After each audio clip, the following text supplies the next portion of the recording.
Thank you, Pavas. Now we'll be moving on to our second speaker. As Aaron said, what do you do when you reach the highest level, when you're rewarded? He's the DTM, the highest level one can gain at Toastmasters, Distinguished Toastmaster. And he has started his journey all over again from Manual 1. This speaker is the coordinator of the Commerce Department at Jain College. He's overqualified with an MCom, an MBA, an MPhil, and a doctorate in commerce. He's won the best impromptu speaker from India and Sri Lanka 3 years straight, 2008, 2009, and 2010. This academician, trainer, quizmaster has touched the life of 4,500 people. Well, he's known as the humor king, and that's what he specializes in. He's been with Toastmasters for 4 years, and his biggest takeaway, well, he had a very interesting answer. He said that Toastmasters has increased his net worth and net worth. Network and net worth. Network by meeting new different people, and net worth by increasing his inner wealth. He's going to take us through a session on vocal variety, how to modulate your voice to convey different meanings. So please put your hands together for Dr. Rajdeep Manwani.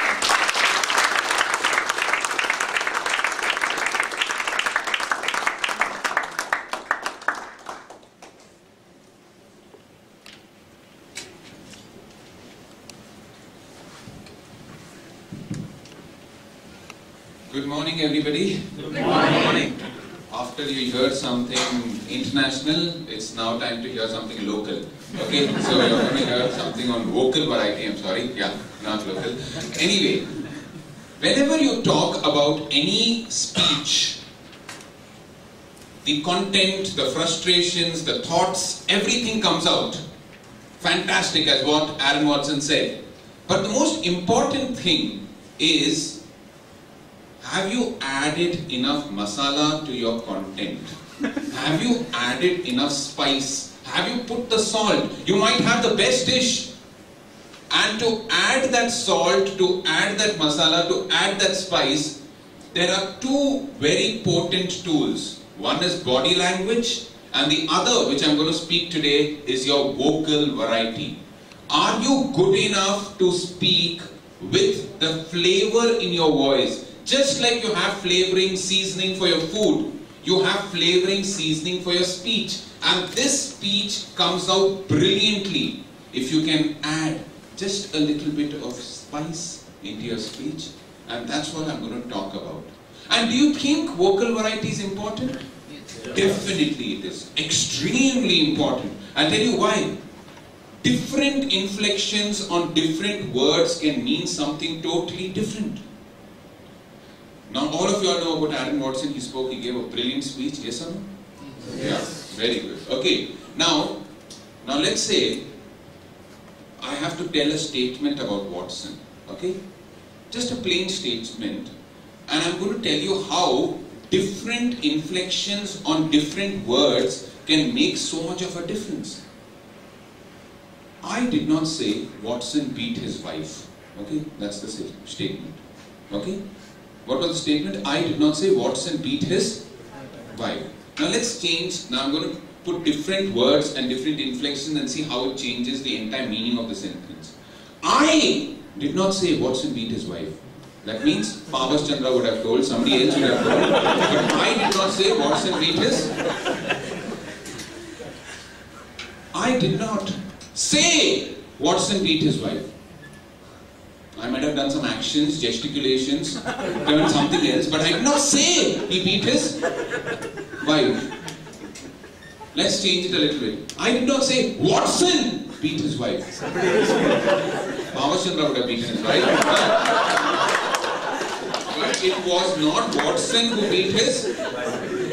Now let's change it a little bit more. I did not say Watson beat his wife. He might have done something else, but he did not.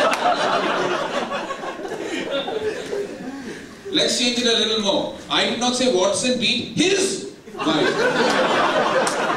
He should have beaten God knows whose wife. right? But he did not. Let's change it lastly. I did not say Watson beat his wife. He might have beaten his girlfriend, he might have beaten his sister, anybody. But he did not beat his. Now see, one single sentence with different inflections on different terms can have a very, very profound impact on your vocal variety. So remember that whenever you talk about vocal variety, it makes a huge difference to what you're trying to say. Okay? So there is a big problem when you're talking about vocal variety, because sometimes you may place the emphasis on the wrong word. Sometimes you may place emphasis on some sentence which you shouldn't have said. And the entire drama in the speech, the entire message of the speech gets lost. Okay. Now, what I'm going to do today is going to take you through a journey of the various aspects of vocal variety. And while I'm taking you through the various aspects, I will give you illustrations to tell you where these different aspects are going to be used. Now, the first aspect of a great vocal variety is the rate of your speech. Are you going very fast? Are you going very slow? I was a very, very fast speaker. Really fast. And I never know, by the time I used to finish my statement, everybody used to say, huh? What happened? Then I thought I will watch Atal Bihari Vajpayee was the Prime Minister at that time for some time. And I started listening to him, and then people used to sleep in between my words. Okay. So finally I've come somewhere in between, even then. But the rate has a very, very big impact on your speech. And there are four or five aspects. In fact, I'll talk about 4 aspects of rate. Where should you use the rate of the speech? Where should you go faster? Where should you go slow? Now, whenever you're talking about something thrilling, exciting, something which brings rapture and happiness, increase the rate of your speech. Whenever you're talking about something sad, whenever you're talking about something very, very mournful, reduce the rate of your speech. The rate is the speed at which you speak. Now let me illustrate this. Okay? Now let's say somebody has passed his exam. Who's passed? I don't know any people over here. Who's known to the audience most other than Watson, who's just given a speech? Okay, Richa Jha. Okay, Richa. She was the MC, the beautiful MC who was talking to you all. Now let's say she gets the first rank in her chemical engineering which she's pursued. Okay, and she gets the first rank, and she wants to express that in her speech. Can she say, I rushed over there to see the results, and I saw in the list, I was the first person in the chemical engineering exam, and I got the first rank. I was so happy. Excellent, isn't it? But suppose Richa Jha had failed in her exam, chemical engineering. Can I say, I went over there and saw the result. I was the first one to fail in the exam. I was so sad. Can she do that? When she is talking about something which is sad, she would have had to say, I went to the result board and I saw the results. I had put my best effort, but even then I had failed. But I will not give up. I will try again. I reduced the rate of the speech because it was not something very pleasing for her. Anything which causes rapture, anything which causes excitement, anything which causes a thrill down your spine should be spoken with a faster rate. Anything which causes a problem should be spoken with a slower rate. Means if you're, recently there were 4 boys who were going down and they lost their life. If you're speaking about a scene in the funeral, you cannot speak fast. You say, the father, the mother and the sister of the boy were standing in front of the funeral fire. Tears rolled down their eyes. It was a really moving moment. Haven't you seen newscasters? They're brilliant at this. If you've seen any news coverage, if you watched any of the great good channels, NDTV, CNBC, all of them, whenever they have to talk about the death of a personality, they will always speak in a slower tone. They will never speak in a tone which is rushing away or going at a distance. So remember, the first principle for rate is your speed at which you speak will go faster at a thrill, it will go down at a sad or a mournful moment. Now what about the second aspect of rate? I'm still at rate. Anything which denotes action will be spoken at a faster pace. Anything which denotes a lack of action will be spoken at a slower pace. Just remember this. Now, let me demonstrate this. I had anything which denotes action. Now, let's say there is, I'll take the case of the four boys. Okay, now they're going down in their car and they meet with an accident. Okay, now let's see how, if I had to give this in a speech, how would I have done it? I would have said, they were driving in their Maruti Suzuki car, they raced ahead, they escaped the signal, they went through the scooter, they passed by the truck and they went at full speed, and then finally they met with the truck and they bang! They dashed against the truck. Blood was strewn all over the road. The jaw of one boy had come out. 3 of them lay dead in a heap. When I was talking about action, when they were racing the scooter, when they were going through the truck, I spoke in a very, very fast pace. But as soon as the action came to a climax, there was no action, there was death, there was coldness. I reduced the pace of my voice and I brought it down to a place where I had to describe those people dying. Remember action. I remember a speech which I given, I think so Project 9 it was, when I had given a speech on fear to persuade the audience. I'll tell you an excerpt of the speech. Okay, what happened was, let me tell you this. It was my 8th grade and I was chosen to represent the school for the debate. I was all cold feet. I was really miserable. I did not have any idea of how to go about the speech. The day before the speech, I went up to my teacher and told, ma'am, I cannot go and give the speech. I'm really scared. My heart is pounding. I cannot go and give the speech, ma'am. She said, are you afraid, Rajdeep? I said, yes. She told me, if I give you a 2-word mantra to come out of your fear, will you go and give the speech? I said, ma'am, I'll try. She said, don't worry, remember these 2 words. I told, what is that 2-word mantra, ma'am? She said, the 2-word mantra is so what? I told, ma'am, so what? She said, yes, so what? When you laugh, you fear appearing a fool. So what? Fools have a lot of fun. When you cry, you fear appearing sentimental. So what? At least you let out your emotions.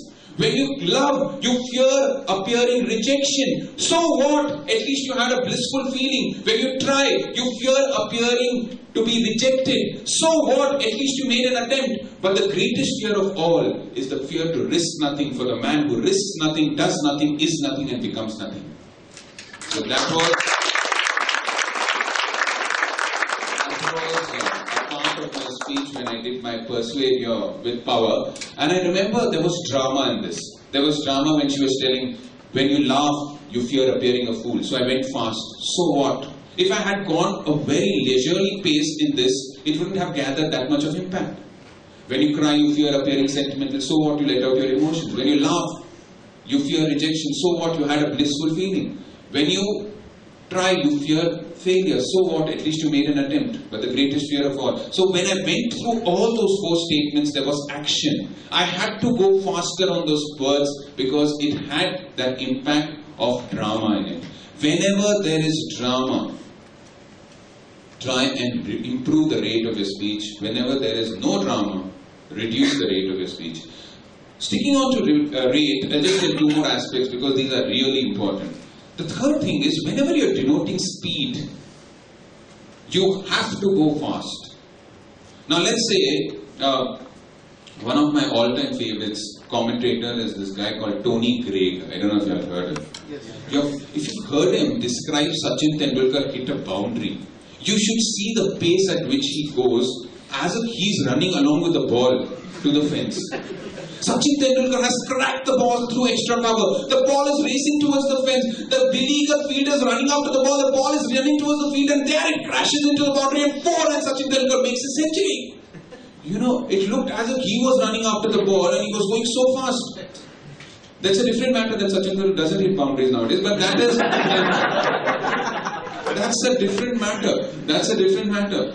Okay, now if he hits, he'll say, oh, he hit the ball and the ball went here, there. Okay, but that's okay. But whatever happens, in those days, when Sachin Tendulkar was hitting, means he's not gone that bad. But whatever happens, you are describing speed. When you're describing anything which is moving fast, a fast bullet, a fast train, you have to increase the rate. When you're denoting something which is slow, you reduce the rate. Okay, let me tell you something like, now let's say Pavas Chandra goes out with his girlfriend on a beach on a moonlit night. Can he go fast? No, only on the speech, please. I know you're a very educated audience. As Aaron Watson said, you know, when he spoke in Maiko, right? People used to say stupidity. When he came to Toastmasters, people used to talk it as creativity. For me, it was the same thing. When I used to talk in my college, I had my lecture, they used to say stupidity. But in Toastmasters also, they said it was stupidity. So that was a different matter. Okay, I have different experiences. Okay, coming to Pavas. So, now let's say Pavas. Pavas Chandra held the hand of his love and walked down on the beautiful beach in a moonlit night where the cool air touched their face. Pavas looked at the moon and said, "Darling, even the moon has blemishes, but not you." Now, can I go fast on this? Pavas Chandra was holding his girlfriend's hand and they were walking down the road, he was walking down the beach, and then he looked up at the moon and said, "Oh, even the moon has blemishes and not you." Where does the romance go? It goes down the drain, isn't it? So remember, because it's a leisurely attitude, you can't do things in a hurry. Go there. Understand? So what happens is, you need to slow down your pace whenever you're talking about something which is leisurely, which is more of the leisurely attitude, and increase your pace. And lastly, you know, rate can also be used as a beautiful tool to show how good you are intellectually. I've seen and I've used it also. Wherever you want to show that you're really enlightened and knowledgeable, speak really fast. Then the audience will think, wow, this guy can speak really? He knows so much. I remember my fourth speech, how to say it, you know, the use of words, and the topic was basically about using jargon. Okay, now let's say I had to use certain words to show how good it is, how good I am in the language. So I went about in the SWAP action. I said, fellow Toastmasters, do you all understand the meaning of the sentence? I'm going to tell you all the sentence. I'm going to tell you all a sentence which you all have to interpret for me. Two Homo sapiens of the opposite gender met, leading to a stimulation of their libido impulses, causing a passionate drive which they decided to put in a time frame of reference. Wow, man. This guy knows so much. Actually, it took me 20 times to learn of that stupid statement. Okay, but the audience doesn't know. No, the audience doesn't know. The audience doesn't know the pain and the struggle and the frustrations, like Watson told, you know, which went into the statement. But they'll say, wow, this guy is a master of English. I don't even know 5 words of English probably. You know, I was in a Hindi medium school till 5th standard. Okay, but even then, what happened there was basically, I was trying to show that I have the intelligence, I have the command of that language. You know what that statement actually meant? To cut the suspense short. Two Homo sapiens of the opposite gender met, leading to a stimulation of their libido impulses, causing a passionate drive which they decided to put in a time frame of reference, simply means a boy and a girl fell in love and got married. Two Homo sapiens, you know, human beings, opposite gender, you all know. I'm not going to go further. Okay, libido impulses, passionate drive is love, and they put it in a time frame of reference, they decided to get married. Okay, so you can do those things, you know. I've seen speakers, you know, when they rattle off, you know, when you're going, do you know what is globalization? What is globalization? Globalization is Princess Diana's death. You know why? An English princess with an Egyptian boyfriend goes with a Belgian driver drunk on Scottish whiskey, dies in a French tunnel, cured by an English doctor who watches her on a Chinese monitor which was assembled by Korean people in a Bangladeshi plant in Singapore. Okay, so what I did was, just to impress on the people that I know so much, I went very fast. So impression can be created when you go fast. Okay, enough about rate. Let's go to the next point. The first aspect of your speech was rate. Have you got it clearly? I talked about rapture, I talked about impressing the audience, I talked about leisurely and paceful attitude, and I also talked about one more thing. Remember, action and drama. I'm a teacher, no, so I keep repeating things. I hope you don't mind. Yeah. Okay, now coming to the point. The second point is, what about your pitch? The pitch is the shrillness of your voice. And Richard, tell me how much time is up, so I don't want to take... 20 minutes are over, huh? Okay, how much more time do I have? 5 minutes? No, you have 15 minutes. Yeah, I have 15 minutes, huh? Okay. Because once I'd gone and I'd spoken too long, and then the person who gave me the vote of thanks told me, Rajdeep is a very balanced speaker. What he lacks in depth, he makes up in length. Okay?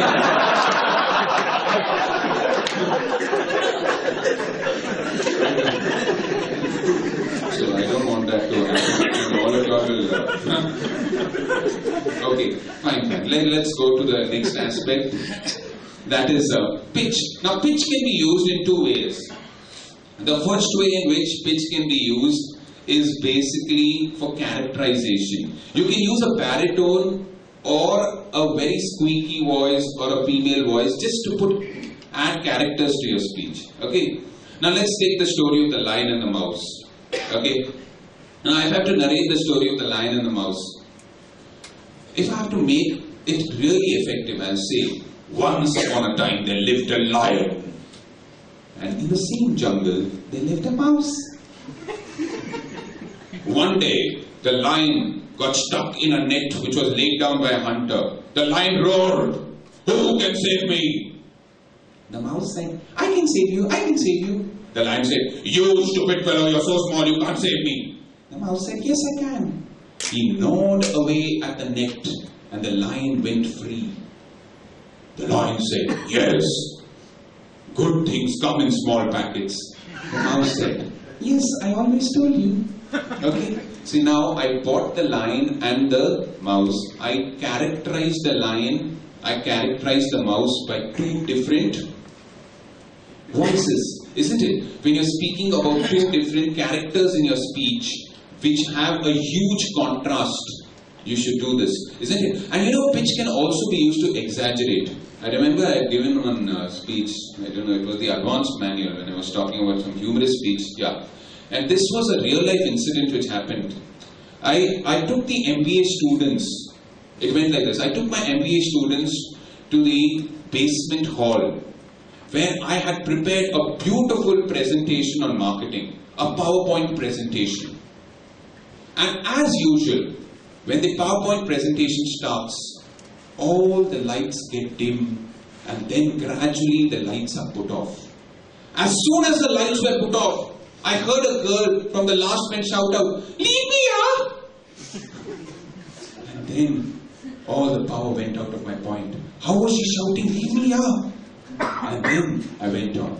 Now what happened is I shouted out, "Leave me out" here because I wanted to say that a girl shouted out. Got it? So whenever you have to exaggerate something, it has to be put in a pitch. Okay, so that's rate, that's pitch. Now let's go to the third aspect of your speech, that is your volume. Now when do you raise your voice and when do you reduce your voice? When do you raise your voice and when do you reduce your voice? Now there are definitely some situations where you cannot speak with a low voice. Now, if there is a crisis, gently raise your voice. In your speech, if you're facing a crisis, again, one of my speeches, I think so, it was my Project 6, where I had spoken about a crisis. It was called The Power of Words, I was telling Godfrey. Okay, and now let's say, God forbid, there is a huge fire in this Thomson Reuters building. Sure. Okay, somebody was getting frustrated by the fire in Russell Market. Now imagine you're burning, okay? Okay, now, no, please, okay. Now suppose there's a fire over here, and if I have to tell you to get out, I shout, "Fire, run!" Imagine, you got shocked, somebody looked backwards right now, okay? As if there was a fire, but can I say, "Fire, run"? What God, this guy is inviting me for a movie. There's a movie by the name Fire, by the way. Okay. So if I have to tell something which requires a huge voice, I have to shout fire, run, or something which has to have a crisis. So wherever there is a crisis, raise your voice. Wherever there is no crisis, you can reduce your voice. Also, one more thing which happens when you raise your voice is in a situation where there is anger. What do you mean by anger? See, again, when I taken part in my division humorous contest around when I just joined Toastmasters somewhere in 2008, I had taken part in the humorous contest, and one of my punchlines was there. I was walking towards the bus stop. I got into the bus. There was a beautiful girl who was standing beside me, and next to her there was an old lecherous man like Kumaran Pethi. Kumaran Pethi stamped the girl's leg. The girl looked back and said, "Stop it! What are you doing?" That same girl got down from the bus stop, and I got down behind her. I wasn't following the girl. But at that precise moment, the girl's boyfriend came and tickled her on the back. And she looked back and said, "Stupid, what are you doing?" The words were the same, but the intention was totally different. Now, this was a part of my speech, okay? Now, Kumran is a nice man. Understand? Okay. Now, what happened was, this was a part of the speech which I had done in the division humorous contest, but I got a lot of laughs at that particular point of time because the words were the same, but the intention was, I raised the voice when there was anger, and I reduced the voice when there was love. Correct? One more aspect which you can talk about while raising your voice, while talking about the volume of voice, is when there is a command. When there is command in your voice, you have to raise the voice. But when there is a gradual submission, you reduce your voice. Now again, I'm going to give you an excerpt of a speech. This was a historical incident which took place, and I actually wove it into my speech. The historical incident was about a very famous king called William the Conqueror. Okay, now let me see how I wove it into my speech, and also see how I changed the rate and how I changed the pitch and the volume. Okay. Now, in this speech, what happened was, let me start off. Okay, it was the June of 1024. William the Conqueror, the king of France, had conquered nearly the entire Europe. He had one dream, one vision. He wanted to make Europe one nation. His last battle was against the formidable English opponents. His soldiers, who were battered, bruised, beleaguered, said, "No, sire, we don't want to go against the English. We don't want to fight against them. They are a formidable opponent." William the Conqueror said, "No, we will march towards England." The ship sailed towards England. It landed on the coast of England. William the Conqueror, being the king, was the first person to alight from his ship. As he was getting down from his ship, he tripped and he fell. His face was on the sand. There was a huge hush among all his soldiers. Everybody looked around and said, "Oh my God, what a bad omen! Oh my God, what a bad omen! Oh my God, what a bad omen! As soon as we've landed on the coast of England, our king has fallen on his face." Immediately, William the Conqueror got up, dusted himself and looked back at his soldiers and said, "Soldiers, don't you think it's a great omen that as soon as I've landed on the coast of England, I've grabbed the earth with both my hands? That means we're going to win this battle." And win they did. That was the Battle of Normandy. Okay, so that was a historical incident. You saw how I varied my voice? You saw how I added flavor. I said, whenever I used William the Conqueror, I increased the volume. Whenever I talked about the soldiers, they're very meek and dull, they reduced the volume. Yes or no? Okay, so that was a historical incident, so you can use that for your pitch and loudness. Now let me go to the last aspect because I'm really running out of time. That is your pause. Now again, I wasn't a past master at this. It becomes very, very difficult sometimes when you have to pause. And you know, sometimes the greatest laughs come when you pause at the right moment. Sometimes a joke might be really good, but if you haven't paused at the right moment, it gives away. Whenever there is drama, whenever you have to emphasize something, let me tell you two aspects where you use this pause. One, when you have to emphasize something, when you have something really important to say, give that pause to know that something important is coming. Again, recently I've started my CC journey again. So my CC3 speech was Are You Beautiful? A speech which I gave. And in that, one part of the speech, my Bangalore Toastmasters know it, okay. One part of my speech was basically about a research which I did, okay. Now, when I was talking about this research, I said, I was browsing through the Times of India archives, and there, in the August 2003 issue, there was an article which made me really realize what makes a person beautiful. It was the story of a man called Adrian Stackpole. Adrian Stackpole had gone through a very difficult period, a gruesome accident. He had face all patched up. His nose was stuck. He had no eyebrows. He had two skin projections projecting out as ears. His lips were nowhere. He was labelled as the most ugly man in the world. He was a hideous creature. But what fascinated me was not that. Adrian Stackpole was married to one of the most beautiful angelic girls, Anna Stackpole, who was a model at her time. And the staff reporter asked Anna, how do you feel being married to one of the most ugly men in the world? Anna Stackpole gave me my answer. She said, I don't care how he looks. I only look at how he cares. I feel beautiful when I'm with him. I don't worry whether he's beautiful or not. Remember when I said I don't care how he looks. I only look at how he cares. I made a huge deafening pause because all of you are waiting. What is she going to say? So remember that whenever you have to make something important, give that pause. Okay, the last thing is for a joke. Sometimes for a joke you need to give that pause. Understand? So that because the gravity of the situation gets exaggerated when you talk about a... Okay, now let me emphasize this. Okay, I'll tell you another incident which happened. Okay, I was traveling with my friend Raghu in his Maruti car, and I noticed that whenever a lorry passed by him, he started shivering. I asked Raghu, what's the matter, Raghu?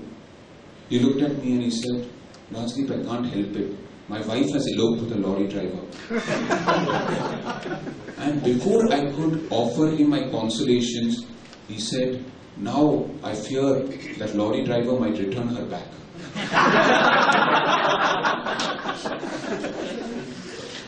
Now, before I could offer my consolation, I gave a pause.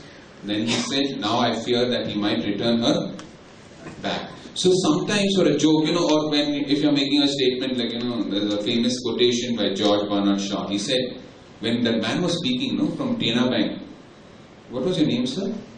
Pavitra. Huh? Pavitra, yeah. George Bernard Shaw had made a statement for you, sir. He had said, a man can speak for hours on a subject, but a woman can speak for days without a subject.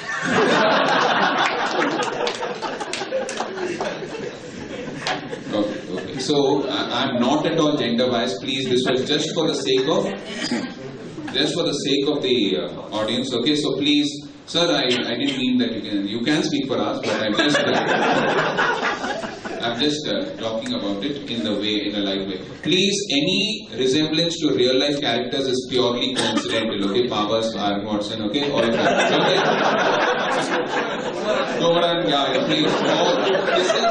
I should have made the statutory declaration right at the beginning, but now I'm making it. Okay, so any resemblance to real life characters is purely coincidence. So you all have got the 4 aspects, right? What did you all get? Rate, pitch, volume, and pause. Okay, so that's what, if you can add these to your speech, you can really be great. Understand? So I would just like to end, Watson had said, finally you all have to decide. So I'll end with a small poem, which I usually end my speeches with. It's called The Guy in the Glass by Dale Wimbrough. Finally, how do you decide if you're improving? How do you decide whether you're good? How do you decide whether you're making progress in the Toastmasters journey? Remember this poem. You may win in the struggle for self, and the world may make you a king or queen for a day. But just go and look at the mirror and see what that person has to say. For it's not your teachers, friends or colleagues whose judgment on you must pass. The greatest judge in your life is the person looking back from the glass. Thank you so much.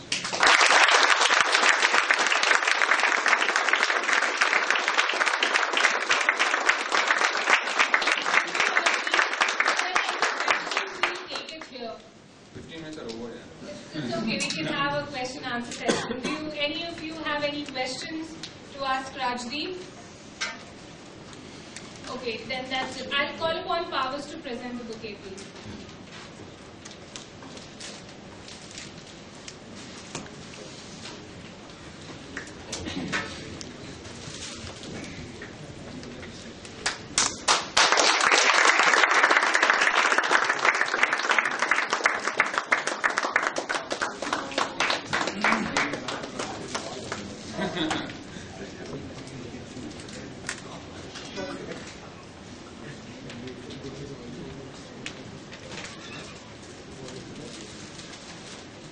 So how many of you think he's rightly called the humor king? Please raise your hands. 2 hands, 2 hands. Let's give him a big